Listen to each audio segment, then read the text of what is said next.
The original plan was to pick up the fifth wheel and April and head out to Lake Hawkins, Texas just for a night, just to do a shakedown. One night to kind of get used to the systems, make sure everything was good after the PDI. And we actually spent 2 nights there. It was really, really nice place. The plan from there was to go to Vegas to visit Pam's dad, and then from there on to Colorado to visit Madison, our youngest daughter. Well, the plans had changed. Las Vegas was going to be incredibly hot, 115 degrees, which is not a good recipe with a new RV, or any RV for that matter. And then it was really hard to find a place in Colorado to stay for a rig this size so late in the game. So we had to make some changes. So after our plans had changed, we decided to stick around a little bit closer to home and maybe explore some state parks and Army Corps of Engineer parks a little closer in North and East Texas. And by doing so, we actually wound up immersing ourselves in the local culture more than we normally would have done. We have driven through these places many, many times on our way to somewhere else and never really spent time enjoying some of the local things that we saw. So Pam's going to describe some of those, and this is what sort of prompted the theme for this video, which is Unexpected East Texas. So sit back and enjoy. We went to East Texas and experienced blueberry picking, blackberry picking, peach orchard, and an amazing winery, and we want to take you guys and share this experience with you.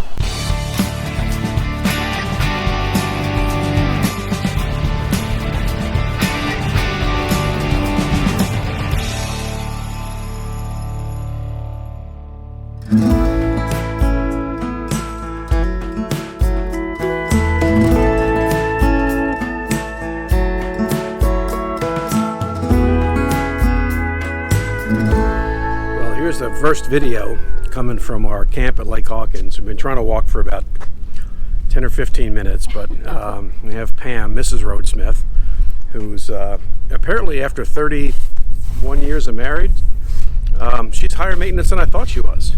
We're trying to get going.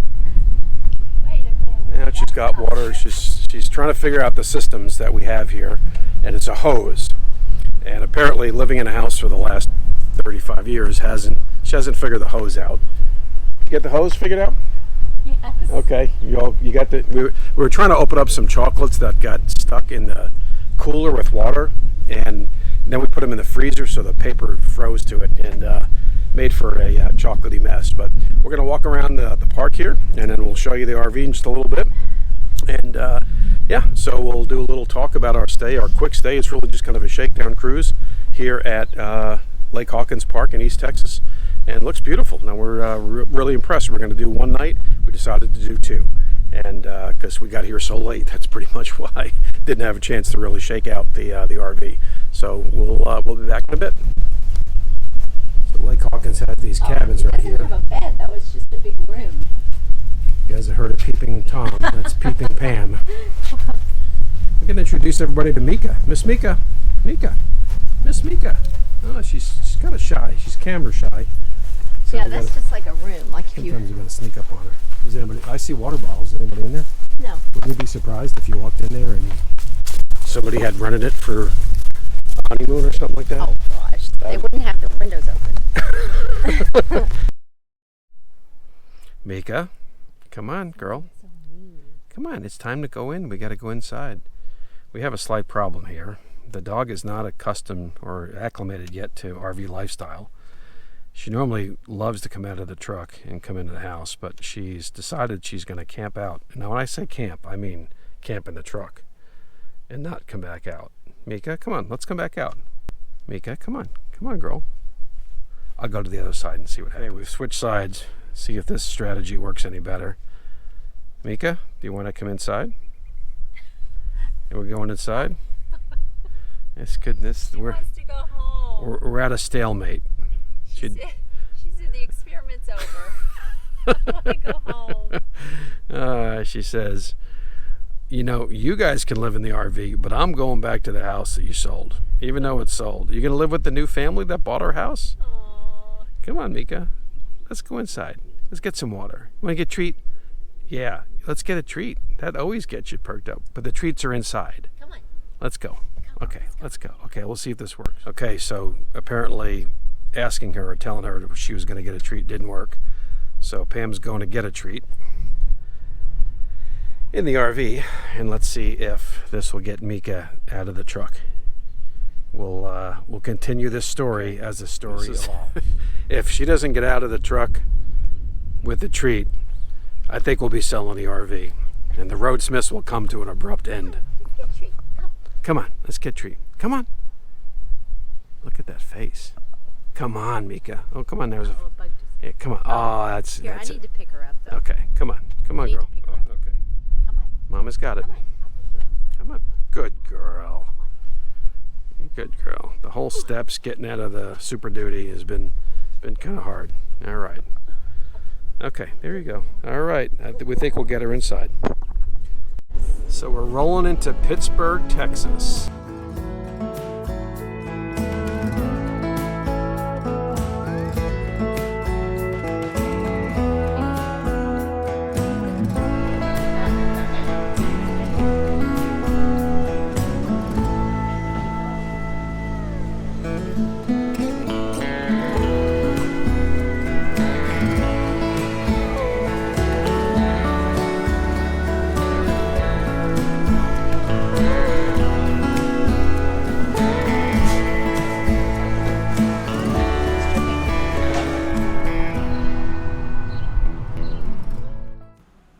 Some friends of ours from the old neighborhood, Todd and Diane Moore, told us about a great winery out here near Pittsburgh. It's called Los Pinos Ranch. We were a little skeptical at first, to be honest, with a winery in Texas, but we came away very impressed with the quality of wine, the vineyard, the service, the people, the food, and even a little bit of entertainment. I can't even tell you the road that we got here. It's just a bunch of numbers. You take 1342 to 3128 and 1547 to 1845 and then Route 2 or something like that. So it was an interesting road to get here, wasn't it? Probably one of the worst roads ever. And that's what I said, 1542. All right, so we're here at Los Pinos Winery that we just kind of discovered and settled in and looked at. Trying to get here, by the way, was really difficult. We came down a road that was I told my wife, I said, there's no way there's a winery down this road. And then we made a left turn on even to a worse road. I'm like, there's no way. How are we going to get out of here? Anyway, so this is Tasha. How you doing? And tell us about the winery. Well, we've been here for about 20 years, and we also tell people, like, if they call and ask for directions, if you feel lost, just come 5 more miles and you'll see us. And we have multiple owners, but the on-site owner is going to be Perry Wilson and Diane Wilson. Diane is over the tasting room, Perry is over everything. We have acreage here, we have acreage in Fredericksburg. We also have a tasting room in Fredericksburg that's only been there probably about 2 or 3 years. We're just in the land of the lost. It's like a hidden jewel. I mean, really, when we first pulled in here, I was like, this looks like, Napa Valley kind of. That's the feel we're trying to give you, but in Texas. Okay. Our Sangiovese is going to be herbs, liqueur, black cherry, caramel, and fennel. We changed on the cab, so I really don't know that one yet. And one of our sweet bestsellers is going to be Blanc de Bois, which is melon, peach, pear, and honeysuckle on the finish. We also have a tort, which we can't call it port because we're not in Portugal. Right. So it's just a black Lenore grape and brandy. And most of our wines are like 12 to 13%. That's actually 17%, but the one that we're coming out with now is 20%, and the bottom is Tempranillo. That's strong. Okay. Okay, awesome. Very good. Well, thank you. How many acres do y'all have here? I think it's about 17 planted. Yeah, 17 planted to 20 acres. See, you knew more than you let on. She does. Said she didn't know anything. She said, I'm working here 2 months. I don't know anything. I'm just exhausted today. Have y'all been really busy today? She had a barbecue. You had a barbecue yesterday. Oh, you were out chilling yesterday. Well, Tasha, thanks so much. And your name is? Nicole. Okay, Nicole. And you need to calm down. You need to settle down. You're just too loud. Thank you so much. No problem. Thank you. To the sky. See the world is too No joy.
Okay, so we're getting ready for the first outdoor haircut at an RV park. This should be special. If the neighbors didn't think we were weird before this, they're pretty much going to be thinking we're weird now. So we'll do a little time lapse so you can kind of get the whole thing and don't have to go through the whole haircut process. But Pam's a pro at this. You'll see in a second.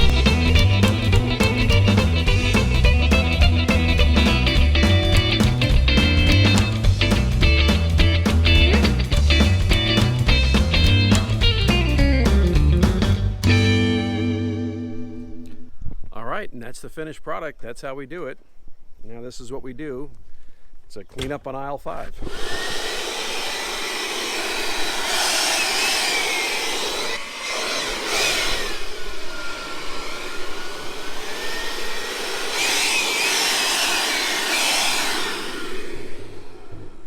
You might notice the flies swarming around our head. We keep killing like 2 or 3 at a time, and they keep coming in like 2 or 3 at a time. It's like they're waves. I told Pam, I said, it's bad military strategy. What they should do is they should communicate back with their friends and say, we're getting knocked off by 2s. Let's go back there and let's wait for 100 of us to get together and we'll overwhelm the humans. But Pam's swatting them. You got to see them. They're bouncing all over the place. And then Mika's eating them.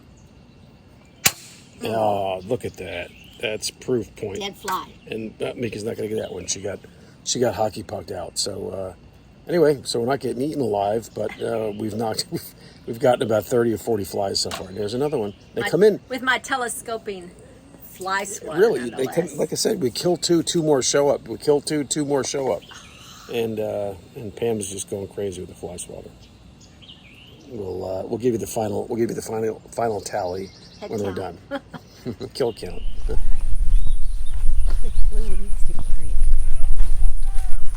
So Pam's in her element here. Oh my gosh. We're at Greer Farm. Look at this. Blackberry and blueberry. So she's got a bucket of blackberries. This isn't even the biggest one. Look at that. Oh my gosh.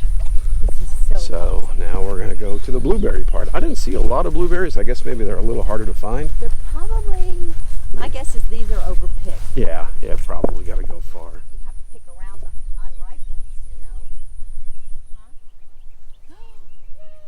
you know. Well, dropped a good one. She dropped a good one. I chased it back into my bucket. I found it. See a couple right in there. I know, these are really pretty ones. Oh my gosh, they're so Your farm, we've owned it since 1979. We have 252 acres here. We've got a 9-acre blueberry blackberry field. So that's 9 acres where we just picked. Okay. Yep, 15 years old, all mature.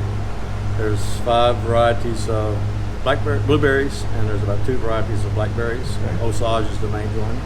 We raise grass-fed beef, French Menage. Okay. We have sheep, Dorset sheep we raise. Awesome. And then we have heritage pigs and chickens, and we have eggs. Very good. Thank you. Well, we're looking forward to the berries for sure.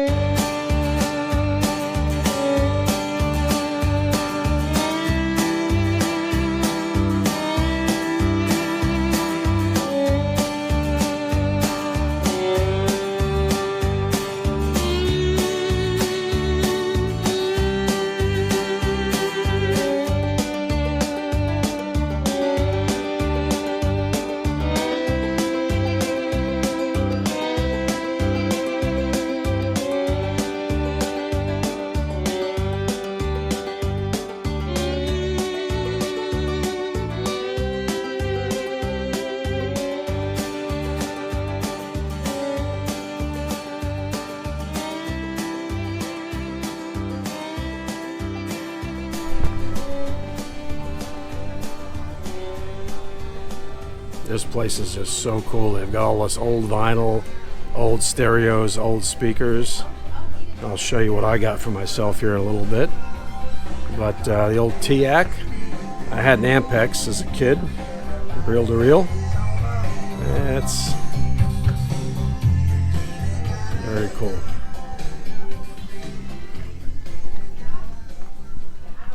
Bunch of old cameras. Sorry.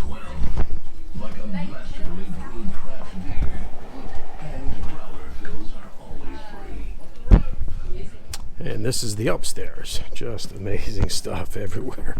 You got meat scales over here. You have meat grinders over here. All kinds of stuff. Not sure exactly what that is, but it looks interesting. Looks like a big vise, I guess. And yeah, the quintessential bear, bottles, and everything else. And I don't think they actually send Western Union cash here, but maybe at one point they did. I'm afraid to get on this right now. If that even works. That would be, we don't want to break that scale, literally.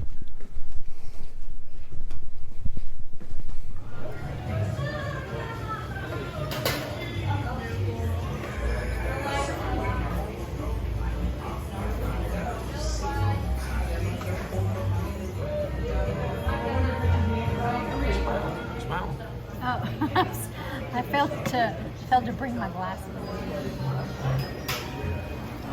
All right, so this is the site we were in last week in Alley Creek in Area 2. Good site, nice long site, but in the sun a lot of the day, and that was a disappointment, we thought, since the side of it faced west. So then we moved, and this could be the shortest move ever. So we'll show you. Here we are. That was a pretty quick trip. So this is E108, that was E208, and here's our site. Gotta step back in here for a minute before we head out to Caddo Lake, which is the mysterious lake in Texas with all the bald cypress. So we'll show you some video. All right, so we're at Caddo Lake. This is East Texas, and I think this is the actually only natural lake in this whole state of Texas. I could be wrong, but we'll double check on that. But you can see the unique features here are these bald cypress trees that sit in the water. Very swampy. There are gators here, so so if anybody's going to swim, we're going to let Pam swim first to kind of check that out. But you, she's game for anything. She's not afraid of anything. Got a couple guys fishing, which we definitely didn't help by coming in here and making a bunch of noise. But you can see this is one part of. We're going to go to Sawmill Pond and check that out. But you can just see very, very unique. So we're kind of close to the Louisiana border. That's why you get this very bald cypress and the Spanish moss hanging from these trees. So we'll check out some more here in a second.